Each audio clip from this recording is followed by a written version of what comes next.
As Randy's coughing, hello and welcome, everybody. This is Minnesota Vikings football, and this is Randy bye-week extravaganza. Everything Vikings. I need to change the setting here before we go. So, we are going over everything Minnesota Vikings football here, which is, of course, our bye week. The Minnesota Vikings are 6-2 here in Week 10, going up against the 6-1-1 Pittsburgh Steelers. Next week we have the Green Bay Packers. Halfway through the season, the injury report looks as follows: Scott Rethel out for 4 weeks. We're going to go from injury length, actually. Travis Parker, partial ACL tear. He's been out pretty much the whole season. He will come back in 2 more weeks. Anthony Bisbee, hamstring tear 2 games ago. He will be back in 3. Robert Nichols injured 3 games ago with a broken toe. He will be back in 3 weeks as well. And Scott Rethel, injured quite some time ago. He has 4 weeks left. Nobody on the injured reserve as of yet. Of course, last year we had Zach Line on the injured reserve pretty much the whole year. Very, very interesting. Before the next game, we have to go back into the formation subs and get a hold of this and figure out what is going on here. Just to give you an idea of what goes on behind the scenes here. It says that there is a rotation.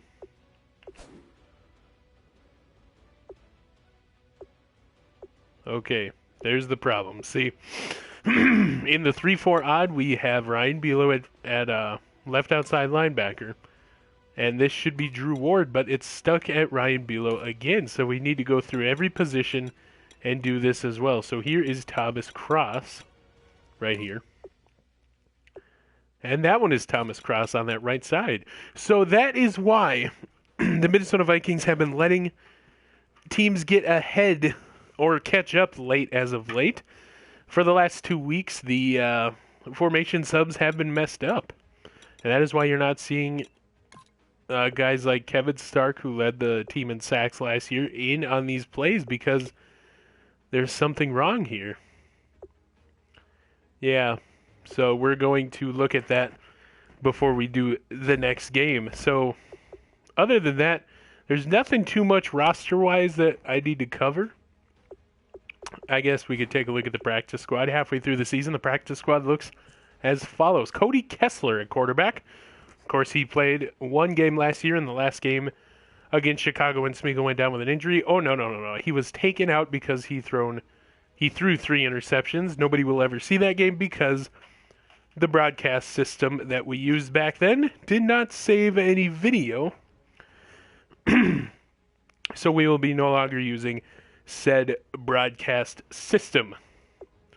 Mario Alvarez, the kicker, did mostly kickoffs last ability on the practice squad, so we'll see what they do with him, as well as Wesley Holm and Chris Kontorowitz, who played lightly last year. Willie Beavers is on there as well. Jonathan Jones, second-year man. Justin Simmons? Yes, Justin Simmons. Quindarius Gilmore, the rookie that we took with our 4th-round pick in the draft, I do believe. And Henry Lober, our 7th-round pick. And, of course, Rashid Spinks signed week 4? Week 3 or 4 this year. So he is also a rookie. And that's just about it. We need to first of all, we'll go into the depth chart and we'll reset it so that hopefully that will make everything all better. There we go.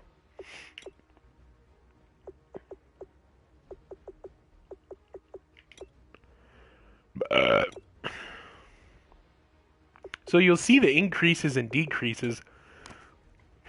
Oh, excuse me. Over the last couple games here. We're just making sure that everybody is where they're supposed to be.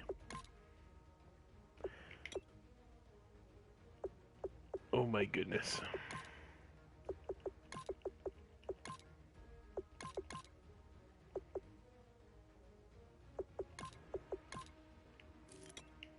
And then we can go ahead with deep diving into stats and other goodies for you. We'll put Josiah Russell over here. Okay, then we'll go defensive tackle.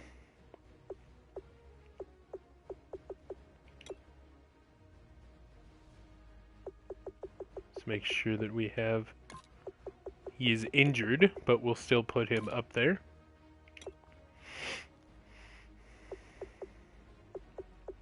Okay.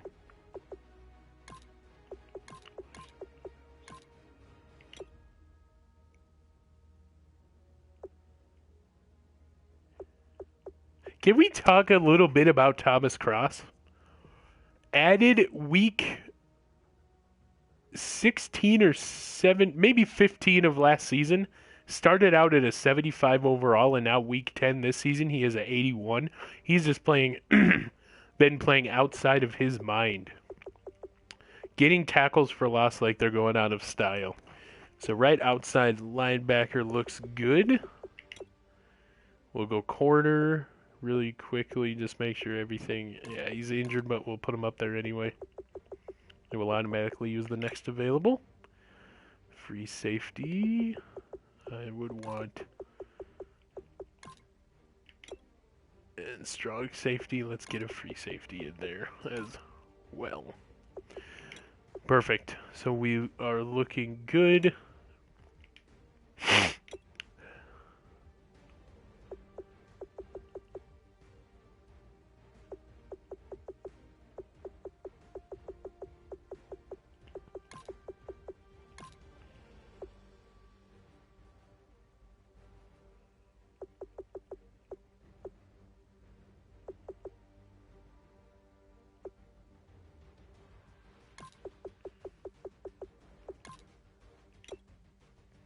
We'll give punt return. I believe it was Xavier Howard that took over that job. Yeah, it would be Robert Nichols, but he is injured, so Xavier Howard will take over that. Brandon Baker, kickoff specialist. As you can see, the kick accuracy increased. So he is now a 90 kick power and 87 kick accuracy, able to hit 52 yards maximum about. Please excuse Randy as he's got something going on here with his voice. All right, so the practice squad and back to quarterback. Perfect. So we are all good to go. We will take a look at the rotation and we will make it accordingly. What we do with the rotation. Formation subs, I'll just go in there and I will... Okay, so that did not do it. Okay, so we're going to have to go back and we're going to go into schemes. Yes. Okay, so we will go to the New Orleans Saints playbook. Just make sure that it senses that we've changed. And then we will, because we were going to redo the whole thing anyway. Okay, it didn't register either. Oh, golly. All right, so we have to change it completely. So we'll go to the New York Giants. How about that? Oops. We'll get to the stats here in a little bit. I'm just going to show you a little bit behind the scenes of what happens here. Yes. We'll just do Oakland for now.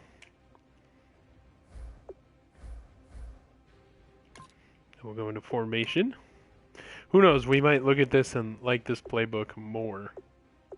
Okay, so see, running back Sam Gable and the wideouts are always going to be Darian Wilson or Luke Lazewski. Now, what we do is in the case of running back, we would go the first set of the first formation would have Sam Gable because he is 77 overall. The second set of the first formation would have Aaron Moss because he is this next one down the list. And then the third set of the first formation would have Justin Vanderschaff. And then we go into the second formation. First set, second formation would be right after Justin. It's Danny Hendricks. And Travis Parker going on all the way down to bunch open offset would be back up to Sam Gable. So that's what we do for every position, other than the line because we only have one for each. Oh no. This way, everybody gets a chance to play. We do that for defense as well, although it doesn't ever stay for some reason. Okay, so there. So, yeah, for some reason it never stays. You see the corners change, but the linebackers somehow always get messed up in the defensive line. And now the safeties are messed up as well. So it's whenever we add somebody or somebody gets injured, we have to go in and we have to do this. Must have just slipped our minds last time when Robert Nichols went down with an injury. So we are going to take a look at that before we do the Steelers game. And we're going to talk about the last game because it was a doozy. We had technical difficulties ever since the beginning of the game, and it just never got on. We actually lost the whole second half due to technical difficulties. Anyway, it was an overtime game, one of the most thrilling games this team has ever played here on this series, and we mess it up due to some broadcast issues. So I could do all I wanted to explaining what happened in the fourth quarter. It wouldn't do any good because what really matters is we won in overtime. They got the ball first to start overtime. I do believe we stopped them on 3rd and inches. No, it was 3rd and 1. They did a flat pass and we stopped them. They punted to us. We ran it down the field like we normally do, scored the touchdown, and got the win. Now, during the game, I was asking, why don't they just kick the field goal? Apparently, they did not do that. So, we're going to get you into these halftime stats, or half-season stats. Your Minnesota Vikings are now 6-2, deadlocked with the Green Bay Packers. Now, we have the Steelers, and the Green Bay Packers have the Cleveland Browns this week. So you could put them at 7-2. So this is a very, very big game. So that will... oh, jeez. So this will be a very big game. If we can go into Pittsburgh and beat the 6-1-1 Steelers, basically 6-2 Steelers, we can go into this Week 11 Packers game tied 7-2 with the Packers. Obviously, we want to go into Pittsburgh and win, and have the Steelers knock off, upset, whatever you want to call the Green Bay Packers, so that we don't have to worry about going into for Green Bay to come here at home and having to stop them that way. That game will be live streamed if that does happen. So please be on the lookout for that, and we are going to get you into the stats for the season. Now, we have been a rotating door here at quarterback. Whenever somebody gets injured, another player steps up and plays. So Kenny Erickson was injured for about a half a game. He got injured in the Chicago game, sat out, and then now he's good, so he will start in Pittsburgh. But we will take a look at the quarterback position, starting with passing yards. Mick, 1,112 for 156. That is 71% completion percentage for those of you that don't know how to do math or didn't look over here. 11 touchdowns and 7 interceptions. He is very, very interception prone, and he proved that last week throwing one. He did throw 2 touchdowns, though, to get a little bit of separation in that regard. Average yards per game, 305. Passer rating of 107.5 on this season. Yards per average attempt, just under 9.9. Longest of 70. He's been sacked 14 times and has played 5 games. Downs played, 329. Not that that matters. Kenny Erickson, 933 yards, 75 for 112. That is 66% completion percentage. 5 touchdowns, 5 interceptions. Interceptions are a problem, obviously.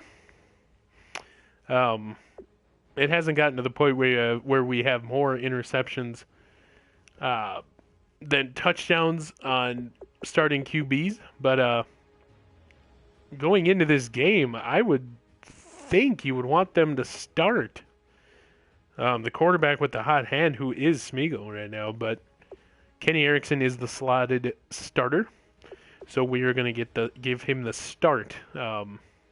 Anyway, yards average per game, 186. Of course, this is coming off the heels of the run first team of the last 3 weeks that we have become. Yards per average attempt, 8.3, longest of 72, sacks 7 times, also played in 5 games with 271 downs played. Rushing, we're going to take a look at carries instead of yards. Justin Vandershoff, 126 carries, 1,008 yards. He has eclipsed 1,000 yards for the season, 10 games into the season with that one. Average yards per carry, 8.0. And 16 touchdowns. Average yards per game, 126.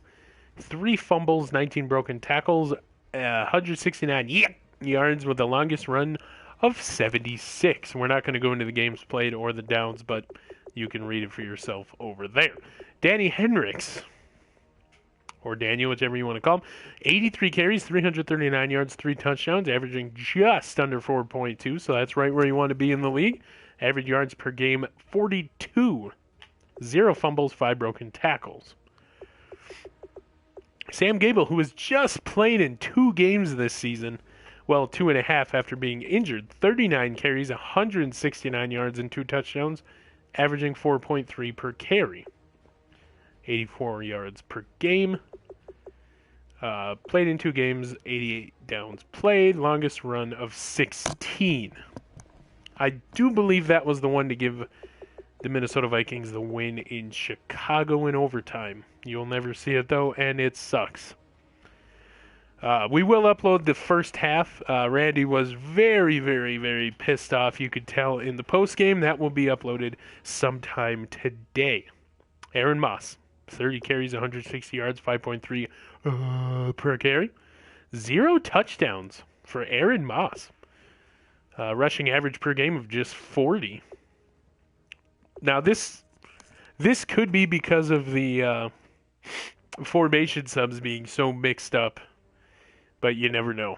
0 fumbles, 5 broken tackles, 53 yards after contact with the longest run of 24. Kenny Erickson, 14 for 72, 5.1 yards per carry, 14.4 per game, 1 fumble, 1 broken tackle, 5 yards after contact, and 9 of the longest run. Now, Smeagol. He had a rushing touchdown in Chicago. 9 carries for 55 yards, averaging just 6.1 per carry. 1 rushing touchdown from the Chicago game, like I mentioned. 11 yards per game. 2 fumbles, 2 broken tackles. 10 yards after contact, a 23 longest run.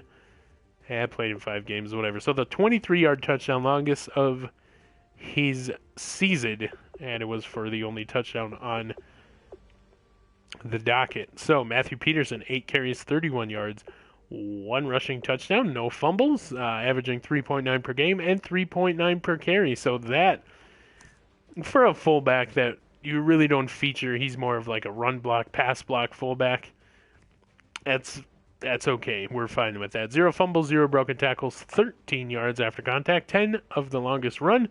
Played in 8 games. Jesse Peterson had 1 carry on a end around a couple weeks ago, and they never went back to it. -5 yards, averaging -5 per carry, with a negative 0.06 rushing yards per game. And no other carries for your Minnesota Vikings. So now we're going to get into the painful part, the receiving. Now, we're going to take a look at the NFL. The leaders of the NFL have 50. We're going to go with top 10. So 1, 2, 3, 4, 5, 6, 7, 8, 9, 10. So 46 and above I mean, but they're playing every single down. Look at this. 600 downs played so far. Your Minnesota Vikings,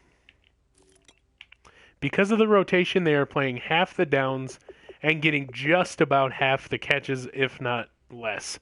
But this gives everybody a chance to record stats and everybody a chance to play, so we are not upset and we are not taking anything away from these guys at all. Blake Letelier and Luis Gonzalez lead the team in receptions. There you go. 264 yards for Blake Letelier, averaging 11.5 receptions per game. Per reception, 33 per game. 2 receiving touchdowns. Longest of 50. Longest of the team is Luke Suzuki with 72. So we'll get to that in a little bit. He catches 257 yards, averaging 11 catches per game. Per reception, 32.1 per game. He also has 2 touchdowns, 116 run after the catch. So he's very good at catching the ball and getting upfield. Doesn't lead the team, but he is in 4th place. So that's not really what it's about. It's not about the rack yards, but there you go. Averaging 5.0 yak per game. Longest of 29. Played in 8 games with the bye week. Yeah, so he's played in every single game. So Luke Slazewski, 22 catches, 329 yards on the season. That is 2nd overall on the team, I do believe, averaging 15 per reception, 41 per game, and leads the team with 4 touchdowns. 123 yards running after the catch, and an average of 5.6.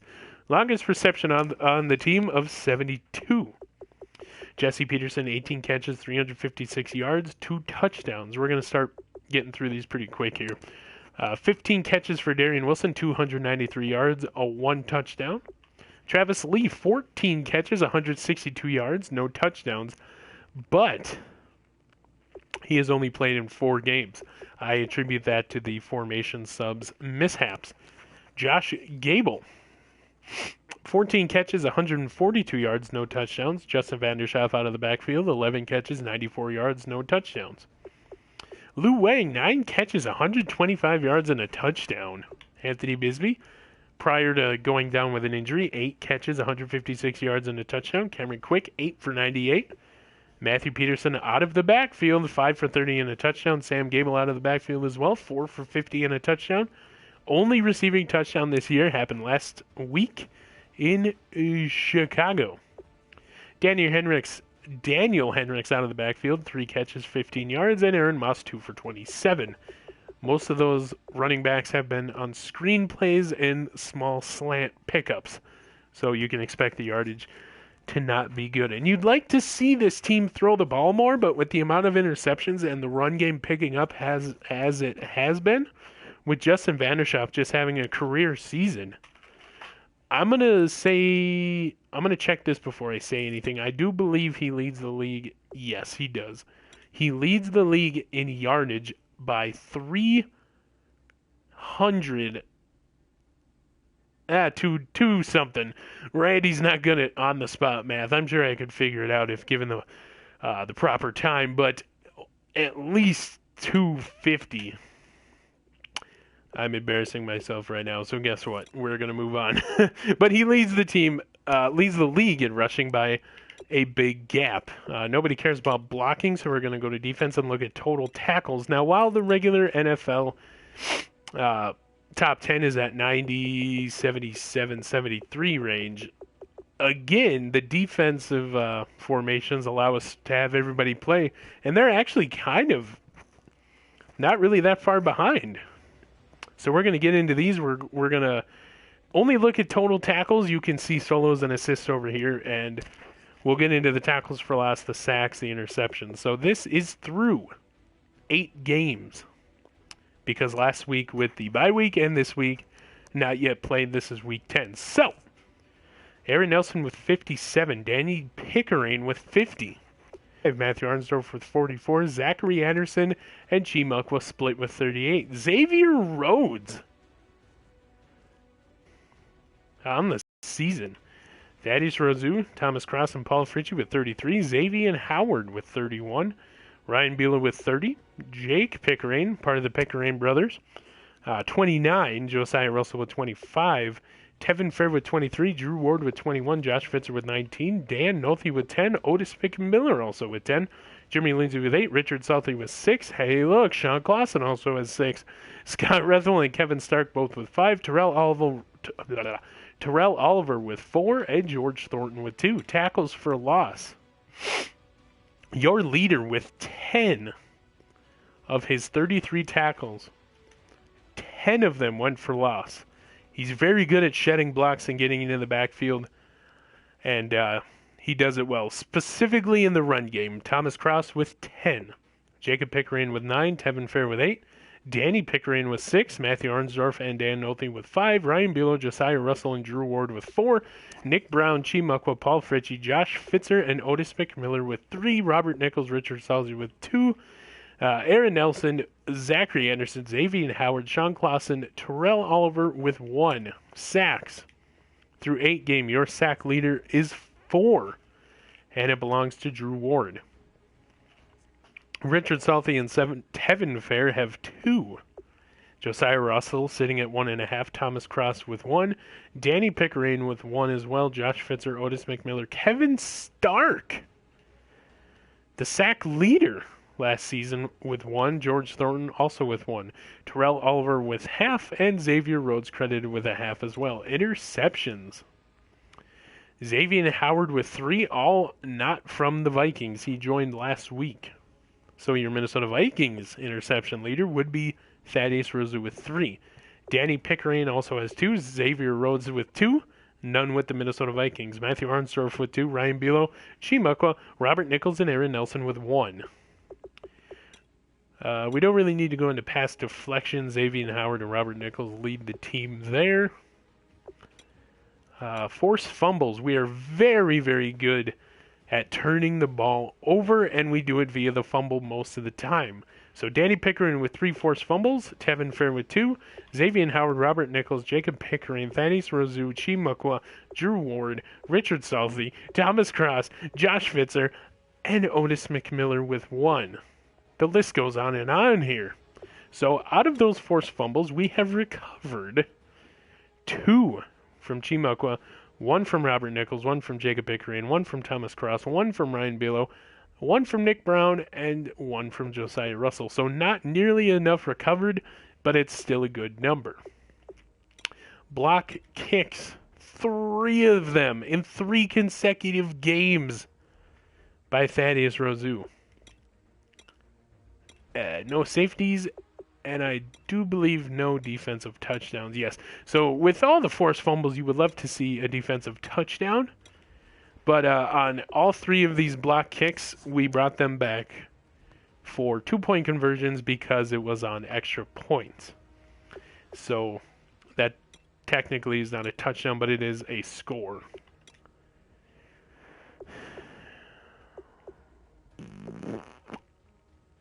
Yes, indeed. So now I think it will show. Yes, it will. Brandon Baker, 7 for 7, 100%. Longest of 48. It's not right. He had a block earlier in the season. So once again, the kicking messes up. But anyway, on the season, he is 7 for 7, 100% with the longest of 48. He is 7 for 7 on extra points.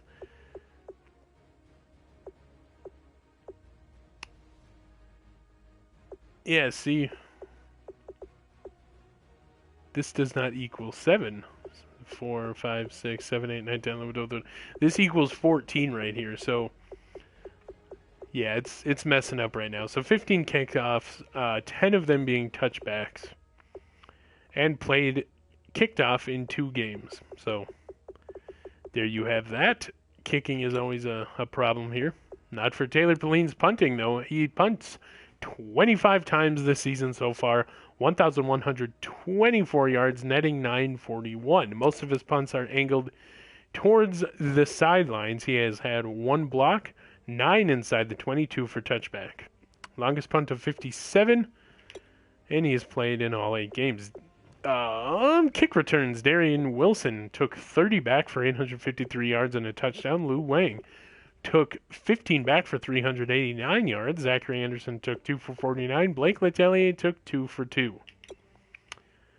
Guaranteed those were off of onside kicks. Now, if I could just get this to work. There we go. Punt returns. Robert Nichols, 10 for 170. Longest run back of 29. And Lou Wang taking 2 punts back, 4 for 46. Longest punt return of 22. And the longest kick return being 100 by Darian Wilson. So that is that as far as awards go. Weekly, that is. I think we've had one NFC Offensive Player of the Week. That was Justin Vanderschaft back in Week 2. He had 17 carries, 160 yards, and 3 rushing touchdowns. The next week he had 4, but he did not get mentioned. Just skimming through here just to make sure we don't have any more. Of course, the week we play the Bears, they have the NFC Defense and Offense Player of the Week. So this is something to be afraid of. Look at Le'Veon Bell, 18 carries, 73 yards, 1 rushing touchdown, 7 receptions, 127 yards, 3 receiving touchdowns. So that's what we're going up against this week in the Pittsburgh Steelers.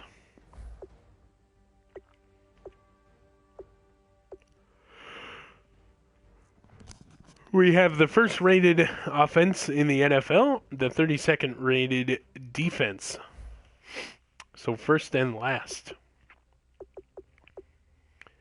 We have 16 passing touchdowns against 23 rushing touchdowns with 180 first downs. 1,829 rushing yards, 2,297 passing yards, total yards of offense 4,126. As far as the defense goes, we've given up 4,024 yards. We have allowed 2,890 passing yards, 1,134 rushing yards through 8 games. Allowed 300 points. That is an NFL best. We have 16 QB sacks, 8 fumbles recovered, and 11 interceptions, despite being 6-2 on the season. Conversions. We're gonna have to find us, aren't we? There we are. Third down attempts. Third down conversions, we are 55 for 109, right there at 50%. We are 7 for 8 on fourth downs, 2-point conversions. We are 2 for 3 attempted. Red zone efficiency, the best in the NFL at 93%. We have 33 offensive trips, 24 of them being field goal. I hope not. 24 of them being touchdowns, 7 field goals, giving us 31 out of 33. Only missing scoring in the red zone twice this season, probably on blocks. I'm not 100% sure. Defensively, we are still pretty good. 35 defensive red zone trips, 18 touchdowns allowed, and 7 field goals, giving us a 71% red zone points percentage to the opposing team. Penalties, I do believe we are the least penalized team in the NFL with 8. The next has 41. Only for 79 yards. So this team very, very stout as far as clean play goes. Yes, so turnovers are another story for your Minnesota Vikings. Here we go with the turnovers. We are 1 in the turnover difference. That is 18 giveaways, 12 interceptions, 4 fumbles lost, 19 takeaways, 11 defensive interceptions, and 8 fumble recoveries.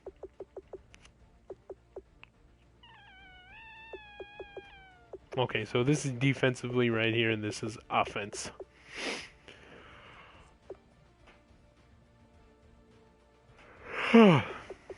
Wraps up the stats section. I'm not sure what else there is to do here. I guess we can take a look at the career record.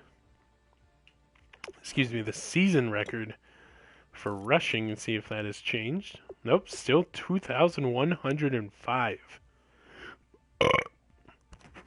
So, with just 7 games to go, Justin Vanderschaaf is sitting at just above 1,000.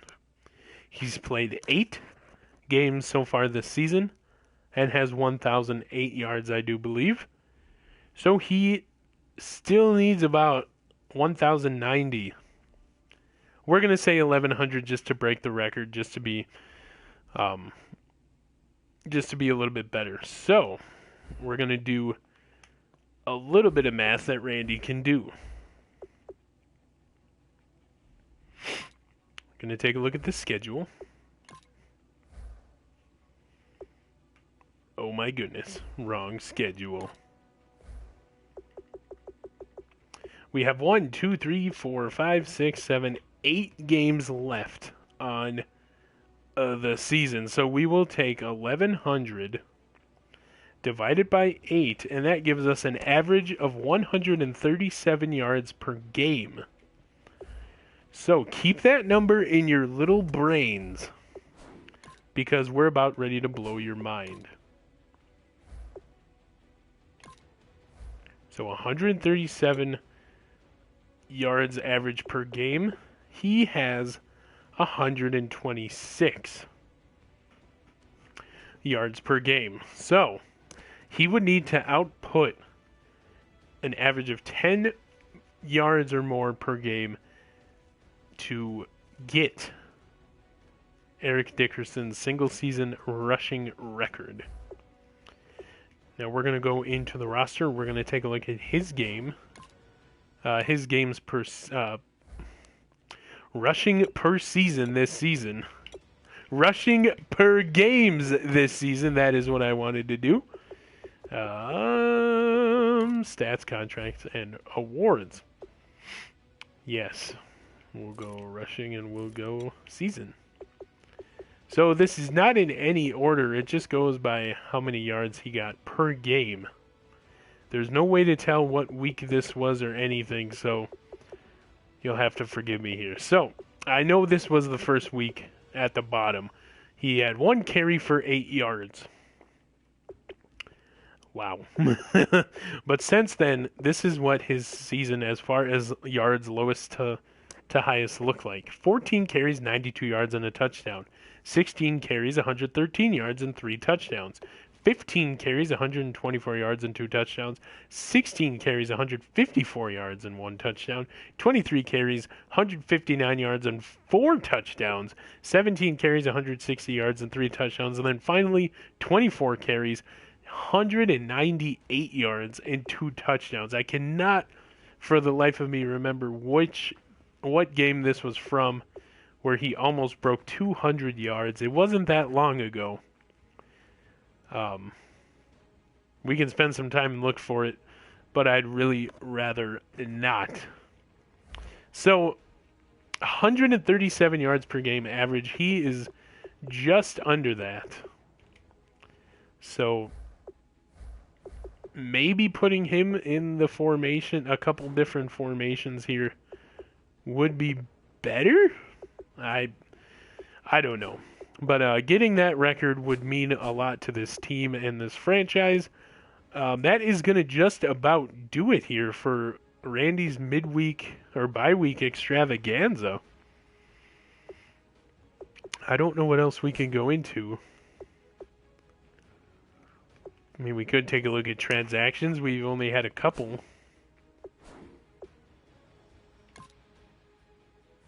Let's just do a year in review quick.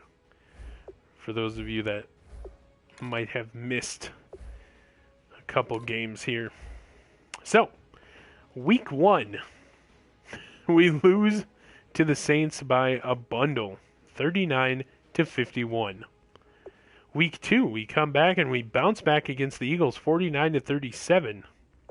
Week 3 at Lions, we destroy them, 56-35. Week 4 versus the Atlanta Falcons at home, 34-28. Week 5, we go to St. Louis and we lose 34-48. Week 6, we come back home for 2 games and face the Lions again. 37-26 is your final. We have swept the Detroit Lions this year. Week 7, a Monday night thriller, 45-38. We take the victory. So a lot of big scoring games here this season. And last week, in the biggest thriller that nobody will ever see, the last 2 minutes of this game were so nerve-wracking. I wish you guys could have heard it. Me and Bobby Tuttle were shaking. It was insanity. But we pull the victory 40-37 on an overtime touchdown run by Sam Gable. We were down 10-0 at the end of the first, but we tied it up at halftime. That you will see. You will see the entire first half, the boring part of the game. And then, of course, you see in the third quarter, we hold them to 3 points like we have with most teams this season, and we score only 7 in the third. So that makes it 19-16. And then they come out and they outscore us in the fourth. But we come back and we force overtime. There was a little bit of deliberation down there. They took a timeout going into the last play of the fourth quarter, which was the touchdown, because if we go for 2 here, we could seal the deal and not have to deal with overtime. But Mike Zimmer opted to go with 25 seconds left, opted to go into overtime with a tie game. It was almost blocked, by the way. I think it's all a blur because this whole week has been crazy, but we pull out the victory 43-37. We head into our bye week, and now we're here at the Steelers. You'll have to please forgive me. It's been a long day for a good old Randy. And then week 8, the trade deadline. Robert Nichols goes down with an injury in the Ravens game. So we finished that game using only 2 cornerbacks and playing zone coverage. It was crazy. Something to see for sure. And then we go into the trade deadline and we trade for Xavier Howard and Xavier Rhodes, giving up Matt Khalil and a 3rd-round pick. So Matt Khalil went to Miami for Xavier Howard, and a 3rd-round pick goes to Dallas for Xavier Rhodes. They have been playing okay, as far as I have noticed. Detroit gets their first win of the season, and the Bears fall to 0-9 on this off week, and the Packers lose. So that deadlocks us with the Packers at the top of the division with 6-2. Your number 1 place team, the Cincinnati Bengals. Wow. At 7-1. We're going to figure out who the Steelers tied with. Okay, so it can be either the 49ers, the Browns, or the Cardinals. All teams with losing records save the Cardinals. So Steelers obviously with the better record from that group. So going from the top down to the bottom, it is Steelers 6-1-1, Panthers at 6-2, Vikings and Packers. The Washington football team at 6-2, Seahawks at 6-2, Cowboys 5-3, Chargers 5-3, Chiefs 5-3, Jets 5-3, Jaguars 5-3, Falcons 5-4, Cardinals 4-4, Rams 4-4, Broncos 4-4, Bills 4-4, Saints 4-4, Titans 4-4, Raiders 4-4, Texans 3-5, Giants 3-5, Bucks 3-5, Ravens 3-5, Colts 3-5, Browns 3-4-1. Patriots without Tom Brady 2-6 on the season. We're gonna have to figure out who they have starting at their quarterback position. We are assuming it is Jimmy Garoppolo. Eagles 2-6. Dolphins are 2-6. 49ers 2-5. Lions finally get their first win of the season at 1-8, and the Bears have fallen to 0-9. If the NFL draft were to start right now, top 10 picks would be Bears, Lions, 49ers, Dolphins, Eagles, Patriots, and the Browns. Colts, Ravens, Buccaneers, Giants, and Texans. So there you have it. We're going to really quickly, just because I'm curious, we're going to take a look and see who is starting for the Patriots that they've fallen to 2-6. It's Adrian Casey, the rookie out of Wisconsin. We're going to take a look at his season. Oh my goodness. The rookie with a 78.4 passer rating, 779 yards, 6 touchdowns, 4 interceptions.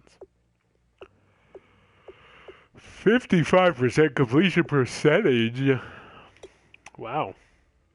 And he can run 25 attempts for 97 yards. Interesting. So Jimmy Garoppolo gets overshadowed by Adrian Casey. That must be difficult for Garoppolo. So we're going to quickly go to the Steelers side of the ball, and we're going to take a look at their stats just so we can figure out what we're going up against. Big Ben, 2,147 yards on the season, 175 for 265. That is 66% completion percentage, 12 touchdowns, 5 interceptions. Le'Veon Bell, 136 carries, 697 yards, and 9 touchdowns. So we have a big problem with stopping these very physical backs, and that is the identity, you could say, that Le'Veon Bell is.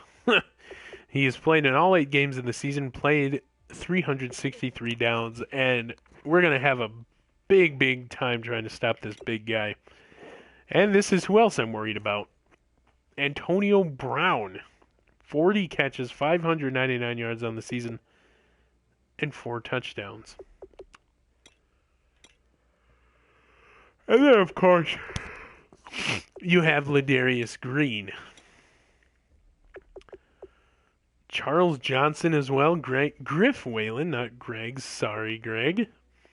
Martavis Bryant not doing as much. Sammy Coates. What about their defense? Ryan Shazier, another guy we're going to have to look out for.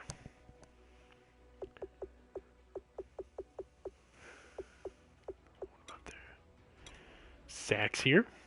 Brent Sharon, right outside linebacker, taking over for James Harrison, the rookie out of Texas. Big shoes to fill, and he is so far doing it with 4 sacks. Oh my goodness. So Lawrence Timmons, the longtime middle linebacker of the Pittsburgh Steelers, with 2 interceptions. And that is about it. Artie Burns has 1 as well. What about forced fumbles? They do have some. Lawrence Timmons as well, big hitter. Coming across the middle. No blocked kicks. Oh, no, actually they have 2 blocked kicks. Brent Sharon and Mario Addison. No defensive touchdowns and no... if I could get over there, there you go. And no safeties on the season. So, Caleb Sturgis. Okay, I guess they went with Caleb Sturgis. Anyway, that is just going to about do it for this bye-week extravaganza that Randy Replay puts on every year. And, yeah, so the most interesting thing I can take out of the Steelers game, if we can go in there and face the Steel Curtain defense, which is playing very good this season. We're going to actually go look one more time. It wouldn't be a Randy Replay broadcast if we forgot anything.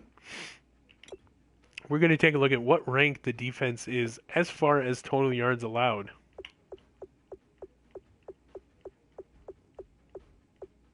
So the 17th ranked defense in the NFL with just 875 rush yards allowed.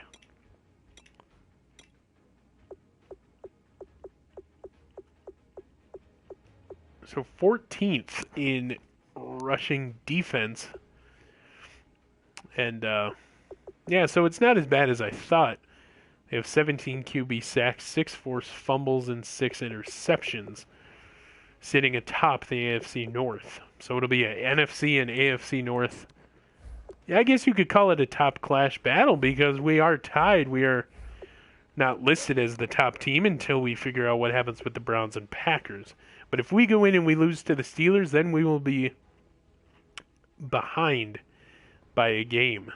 And then that would still make this Packers game meaningful. But as far as script of season goes, you would want the Green Bay Packers to lose to the Browns, obviously, even though it's highly unlikely. And for us to win at Pittsburgh to go up a game, or which the most likely thing would happen is we beat Pittsburgh and Packers beats the Browns. That didn't make any sense. Packers beat the Browns, and then we meet in Week 11 for a live stream big game, the first big game of the season. And then we can just... No, they would come here. Yeah, we would, at home, against the Packers in Week 11, live stream the crap out of it, and hopefully we beat them to go up in the division, and then we go to Cincinnati. So, that is going to just about do it here from Randy Replay's bi-week extravaganza. Yeah, we have the Steelers next, and then we go to Green Bay, or Green Bay comes home. So we will see you next week from Heinz Field. This has been Randy Replay. I have done an okay job here today as far as mistakes go. Signing off. See